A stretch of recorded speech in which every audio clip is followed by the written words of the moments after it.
This is giving us an opportunity, it sounds like what you're saying, to experience what it's like not to have to go out to buy one particular thing to one particular store, and perhaps, be more efficient by, maybe clicking on a couple pages here and there while we're home or in the office, and just getting things purchased or services scheduled or ordered just from the click of a mouse, right? Or your finger on your phone, whatever it is, your touch screen. So that's an interesting thing that your opinion, or I guess based on your data, is that that's going to stick around, that we're sort of going to get spoiled, not spoiled, but you know what I'm saying, like accustomed and not want to go back to the old way? I think that we're going to continue to feel caution about going out and running errands. It used to be our kids need art supply, we just run out, grab it, come back. I think that we're going to try to really be efficient in our shopping. Okay. And people are discovering whether it's Amazon Prime delivery, it's Instacart, it's restaurants that can do takeout, Walmart, online grocery pickup and shipping. All these things are going to become easier and easier and move into non-essential items. And so I think that there's actually going to be a whole economy around deliveries where we're seeing people that have been furloughed of picking up these delivery jobs. And I think that it's often, if you feel concerned about doing some of your normal activities online. For example, a lot of people have shared that they were concerned with online grocery pickup that somebody else is picking the lemon for you, or finding the richness of the banana. Yeah. And what they're learning is people are pretty discerning. They're doing a good job. And the other thing that's happening, and I think will continue to happen, is there are a lot of companies whose products simply aren't available on the market right now. So there's some products you just can't find in your grocery store, you can't find online. Yeah, that's true. And so what's happening is that we are switching brand loyalty. So you might have a favorite toilet paper, but right now, any toilet paper in the bigger size, it is great. Yes. So we stop being a Charmin family and become a I don't care and like toilet paper. Right. That is so interesting. So it sounds like it's kind of like an equalizer, right? Which is what I was thinking too. Not just and COVID-19, the pandemic, I think is an equalizer for a lot, not just for businesses, but just for everybody in general with our economies, like our personal finances, like it's really going to bring us all, we're all going to have to start over from scratch, not just some people, Everybody. Yeah. So. And also we're becoming really, we are going to cook a lot more meals at home. Yes. It used to be, we've seen in the supermarkets where even the freezer aisle quadrupled. So that because everyone's buying prepackaged food in the freezer aisle. But now people are really embracing cooking. Their stats on how people are becoming bread bakers. I haven't gone that far yet, but so there's this change where we're not going to dine out more. Both the economic insecurity within the market, and also just this desire. I think that we're finding, like everyone's realizing that you can do work in pajama bottoms or yoga pants. So it's hard to imagine that we're going back to luxury clothing when our socializing is going to be diminished. If anything, I know that in my office, all the millennials are going to be like, can we just come to work in our pajamas? Yeah. That's the new normal. It's trending. It's totally cool. So I think that the way we dress, I think it's going to be a long time before people feel comfortable going on bigger vacations. Until we really come out of this, everything that we see out there is that it's going to be a bit of a long haul. It's not going to be one and done unless we develop a widely disseminated vaccine. And that's where you see content. Influencers are finding there's been 26% increase in engagements with their audience. Okay. Everyone's tuning into social media. Yes. And even an example with us is trying to figure out how to make Instagram Live work. We all become tech fixers. Yeah. We're all doing this now, whereas before maybe I would do this once in a while. Now this is how I have to do my interviews every day. Mm-hmm. Yeah. And for a while that probably will be the case. And so it's figuring out how to troubleshoot these things. I think that before this, very few of us spend our time on Zoom. Now, get-togethers, to picking virtual backgrounds. And also we're seeking out content that is escapist. Everybody is asking for the latest recommendations. Yes. Whatever you want. Online. And also, it feels like we're living in one very extended Groundhog Day. Where, and it's the same day. It's been 5 weeks, but it feels like maybe 57 months. Yes. And it's interesting because it's forcing all of us to rethink what's important to us, what's important that we spend on. I think that people are coming away feeling less materialistic. Yes. And less like we need stuff. Like my husband was joking with me that he only needs 3 outfits. Like these 3, you know, when you see of the big companies, like, listen, these are my 5, like, look okay, casual shirts, yes. and then I'm just living in sweatpants, so that's it. Exactly. And so that's an example of where it's the very fabric of how we think about our lives. I also think that it's about our kids and socializing, or even hugging people and handshakes. These things are going to go away. It's not going to be the normative. And when you think about it, and also I think the social distancing has taken a toll. Parents with kids underfoot, they're willing to pay teachers $1 million to take them back. And so there's a lot that's changing within our psychology about how we self-entertain, about what, when we do feel completely open to re-socialize, what are the most important things. And also, we're likely going into a recession, if not a depression. Yeah. So ways to save money, being really thoughtful about what we spend on and making sure that we can give back to others in need, you know, especially around food, security issues. These are all things that are going to change our everyday lives. Yeah. And I think in many ways, a lot better. There's been a lot of acts of generosity. Yes. One of the things that we started for Influence Central is we started a pro bono, like a free service of getting influencers to cover brands doing well. We have a campaign launching to celebrate Sweetgreens, which is the national salad chain, of giving 100,000 salads out to Sunshare workers. Okay. And I think that there's been a lot of excitement about celebrating giving back. Yeah. And even, I know in my neighborhood, people are running errands for their neighbors. So yes. For an elderly. Yeah. I wanted to interrupt you for a second, Stacy, because you touched on so many great points there that I just want to kind of like unpack a few of those. My observation has been that, you know, we were already going in this direction in many ways, like with online shopping, with video streaming. You know, that's not a secret that has been one of the ways in which especially millennials, but it's also continued to spread through other generations, has become very popular and very common. You know, a lot of the cable cutters now, and all they do is they watch stuff through their, you know, OTT, over the top, you know, devices, whatever you might call it.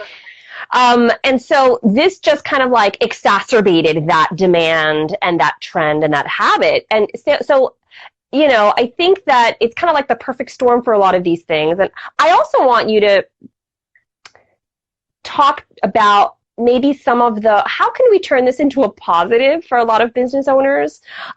Because as you said, you know, there's going to be a lot more demand for delivery people, for people who are going to bring stuff to your house, and what kind of things, how can we use these new demands from consumers to our advantage if I were a business owner, let's say, watching right now? So I think that from a business perspective, there is an opportunity. I think that brand loyalty does go a long way, especially for small businesses. There's a lot of people, the minute that small businesses open up, that people want to support them. Yes. We know any kind of deal or pre-advanced selling. So if you're a dry cleaner and you're closed, but you're offering people a discount as to when it reopens, there's ways to sort of to engage people. And also what we found is that consumers in our research really don't want brands, small businesses to go silent. Right. So how can you go to social media and say, hey, this is what we're doing. We're taking this time to invent new recipes, or we're changing this up, or we are in this with you. We really feel this. How can they amplify some of their consumers' feelings? So it's actually a chance for businesses to express a sympathetic and connected personality, which will get people to really jump when they're back in business. So out of this crisis comes this desire, especially within a city community or a more localized community, to support local businesses. People want them to survive. Yeah. And so I think that you're going to see that as, in terms of the spending on those businesses, of being perceived as something that people really want. The other thing is some businesses just aren't going to come back that quickly. Right. Travel, luxury. And so they have to pivot. They have to think about innovation and pivoting and what is the opportunity they have based on their resources.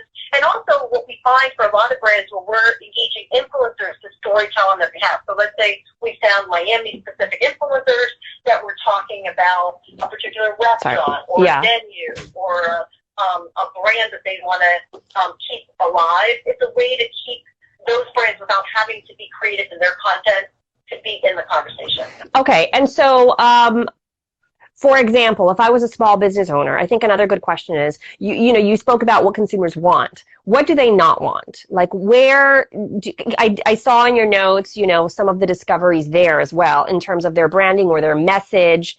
And so if I'm a small business owner watching this right now, what can you tell me about what to stay away from, what not to do? So consumers don't want humor. They just don't think brands are going to get it right. Not right now, you mean? Not right now. Yeah. The humor. I think that what consumers don't want is brands to simply not acknowledge what's going on. So if brands are doing their traditional ad buy and just continuing messages of this is great, no recognition of the circumstances.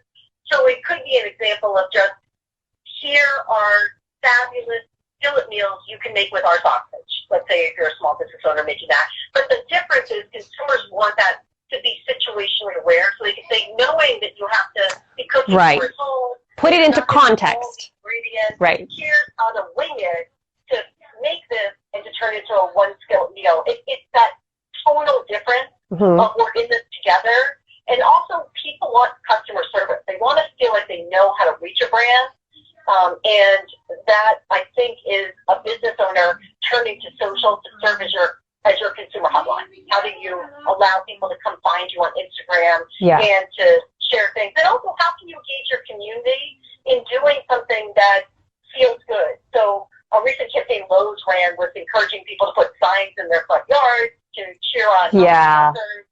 So even a small business can do something creative where they're just trying to galvanize their consumers or their demographic to make them feel that they get it, they know it's hard regardless, and for some people really hard, and that they're trying to be sensitive to that and be there for them, both from an economic perspective or telling people, redirecting people where they can find your stuff online, because you can be a small business where people are typically used to finding you in a retail location, but you've now scramble to find some way that people can buy online. Yeah, so it sounds like it's a partnership between the consumer and the business owner now where both need help. The business owner needs help to survive. The consumer needs help to get whatever they need in a compassionate way, it sounds like what you're saying. And so I think it's going to be key for the business owners to know how to do that because it starts with them probably. In terms of, let's shift over a little bit to video streaming. And where you see, I mean, we all know because we're all locked up in our homes, most of us at least, unless we're an essential worker, which we, by the way, I want to take a second to thank everybody out there, if you're in the medical industry or if you were any other type of essential worker, working in supermarkets, hardware stores, delivery drivers. I mean, there are so many of you out there, and we so appreciate what you do so we can stay at home. But yeah, what for those of us who are home, a lot of people are bored, have nothing to do. They're streaming video.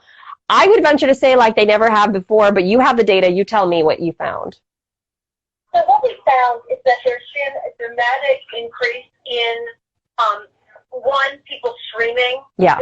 There's a triple number of people streaming on their cell phones. Okay. So and maybe that's a reflection of some millennials, but I think it's affecting other demographics. So it's equally viable on TV as well as streaming.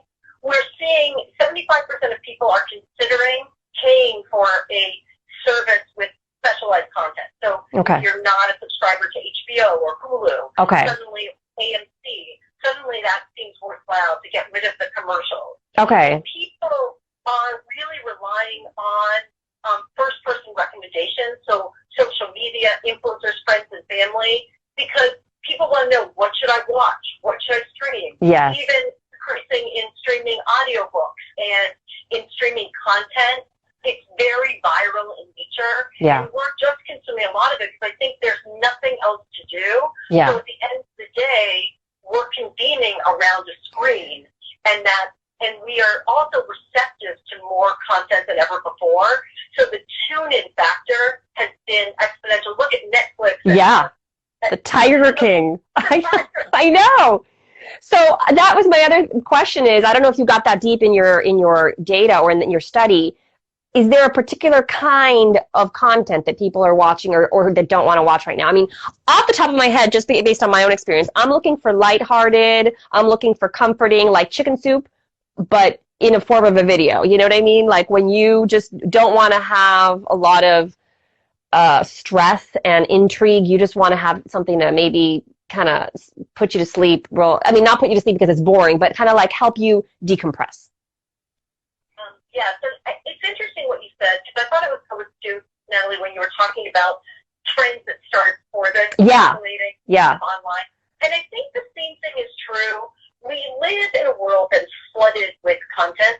Yes. And often we're just trying to curate it. What's good, what will we like? But I think that people are going even deeper in their niche. So there's a lot of people that feel just like you.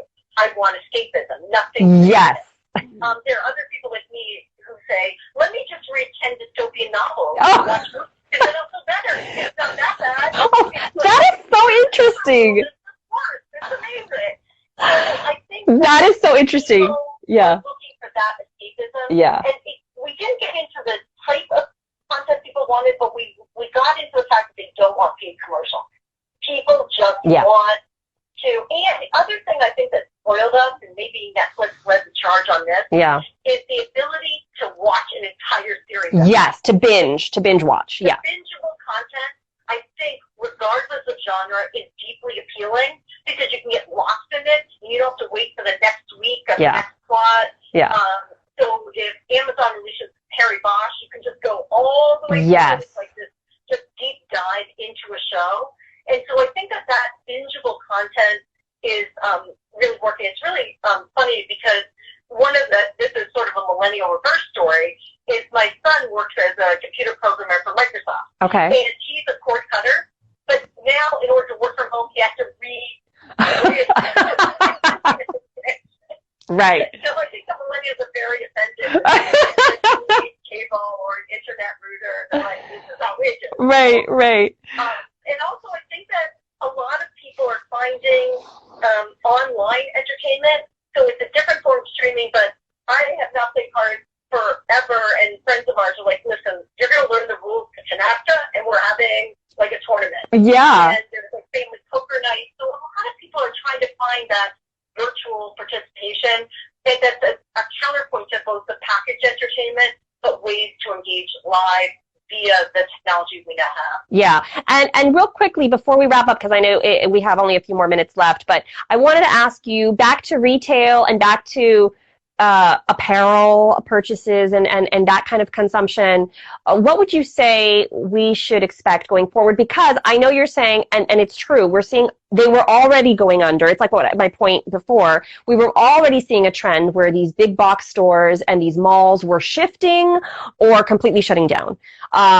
And now it's worse. So, but having said that, I know, because I'm one of these shoppers who, for certain types of things, I want to go and try things on, and I don't want to be going back and forth to the post office. I mean, sometimes I'll do it because, you know, a deal is a deal, and sometimes you find it online and you don't know if you'll find it in the store. But having said that, I mean, do you think it's going to completely go away? Do you think it's going to be that much of a decrease with having a physical store, like a place? You know, I think that there's going to be more showrooms than physical stores. So, for example, it might be that, and also it's interesting how technology plays into this. So there are now apps where you can try on makeup, and you can see that's true. Your image. Yeah. You can now do virtual 3D dressing rooms. Yeah. Sort of seeing what that looks like. But I think that it might be that a new type of retail, as you call the store, you're like, I want to try on these things. They have them ready in your own private dressing room. You try them on. You're only interacting with one person. So there's still a piece of that browsing. Okay, that's interesting. Yeah. By doing everything you can online. Or they come in and say, hey, we're going to have this moment where if you like our brand, we're going to size you so you know our pants that fit you is this, and our dresses are this, and our tops are this, so that you then can do that. And also, it's just going to see a surge in different apparel. Like right now, fitness at home is huge. Yeah. And so people are buying all sorts of stuff to work out at home, and fitness clothing, and fitness shoes. Okay. And so we'll see a surge in that new casual. So those are some interesting, I think, tips for business owners out there who are looking to pivot. Like you're actually naming opportunities for people to make money, which right now is a very scary thing, that a lot of these businesses have no way to make money right now. And so you're saying, workout equipment, clothes, obviously we've already mentioned delivery truck drivers, things like that. There was one more thing. And also, I think people will start realizing that if you can take time, there's been a 36% increase in people creating more of their own content. And if you can build an audience, there's some amazing, like one of the things we do is give people paid opportunities to work with brands they love. So it's a way that people, by building a social following, that being creative, suddenly if you're taking pictures of your recipes and sharing your version of that, or you're recreating restaurant dishes at home. These are things that, and also I think that there's going to be a big move of direct to consumer. We saw a big rise of that with things like Casper, Airbnb. Okay. What did you call it? The rustic consumer? Is that what you just said? That's interesting. ETC, it's direct to consumer. Okay. So it was an idea of taking out a middleman. There's no That's interesting. Store. Yeah. You can just order from them, and they're going to come directly to your social feeds to be discovered. So the whole retail experience, I think, as we know it, is going to be completely reinvented. And also what we see is that across the board, the big box stores, with the exception of those that have really gone into grocery, like a Target, Walmart, right. We're going to see the malls as we know it close. And there's going to be, more of those more outdoor malls where you just pick the store that you're going to go into. There's going to be more of, I think if you're a business, if anything you do can be available online, now's the time to think about how to make that available online. Okay. Or even if you're a restaurant that's closed, can you take some of your recipes and make them for home chefs? So you're like, here is our complex pasta, but if we know you're not going to roast tomatoes for 48 hours or whatever, but here's a version of it. So you keep live in consumers' minds. And also you mentioned, as far as content, also recipes are big now on video too, because people are cooking more at home. Can you tell us briefly before we wrap up about that?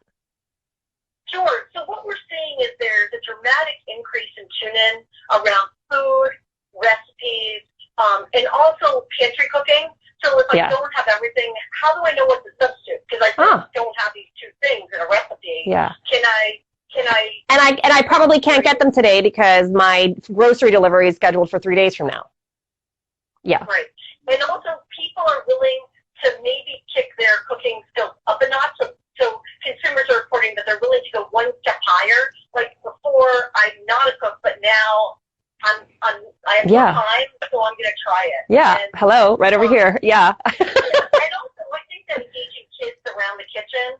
So, and then the other type of content people want is ways to keep kids entertained. Yes. Or ways to keep them educated. I think people have very differing opinions of how well their school system is handling remote. Or there's very limited things a nursery school can do remote. So that idea of content to keep us entertained, to keep our kids entertained. And also, a lot of people are doing do-it-yourself projects. Yeah. I know I, for one, think this is an amazing time to reorganize an entire closet. Oh my gosh. Yes. The Marie Kondo whole, philosophy could be tried out here. Yeah, so I think that people are looking for do-it-yourself projects. Like they're ready to tackle something around the house that they haven't done, especially when we're at home. Yeah. And so there's interest in gardening. There's been a big run on seeds. People are like, how can I plant my own, even if it's a balcony garden? Like, how can I grow my own herbs? Well, just here, I'm sorry to interrupt you, just here in South Florida, we did a story on NBC6 a few days ago with somebody who realized there was a shortage on baby chicks because people are even now trying to, I guess, buy a chicken or a little chick that'll grow into a chicken to lay an egg. I mean, even that, to me, I thought that was fascinating. But yeah. No, and there's been a surge in pet adoption. Yes, that we know. Correct. Everybody is now decided it's the time to get a dog or a cat. So I think, and so when you see this ripple through of content that people can use, we're going to see more of that, because I don't think, both from can you afford it, but also from I think that there's something about being at home that inspires you to get a little bit more nesting and to figure out how to fix things up, or can I change the look here, but just splash the color on my couch, and so I think that there's a lot of people looking for inspiring content of projects that they can do, or and also I think that we've seen a huge, every one of us has gotten some forward of a joke, of something to lighten the mood of these memes and humor that sort of helps keep things in perspective. Absolutely. And so I think that the way that we look for content and this ability to take video tutorials and learn what we're doing. Yes, that's another kind of content that is very popular. For example, TikTok up till now has been such a young teen platform. Yes, and now, not anymore. It's like they say Facebook was ruined when all the moms and dads come out. Yeah. Well, I think TikTok is now becoming, it used to be like a thing that 11-year-olds did, and we were like, we don't understand it, it's really cool. Right. And now we're sort of all looking at that is such a great point, Stacy, because you're right. Now that I think about it, some of my former colleagues or friends who I see on social media are now trying TikTok out, and I'm like, wait a minute, you're 40-something years old. I didn't know that was a thing, and it apparently is. So, all great points. It really made me realize the demographic shift, and it was a TikTok in which a mom drives up in a big SUV, and schools are open, and in the TikTok, kids are hurled out of the car, like all different ages, like elementary, middle school, backpacks fly, and the car takes off as fast as possible. And that's an example of TikTok. It's funny, but it's really parental humor. Like, kids don't think it's funny, but we do. Right. Well, Stacy, thank you so much again.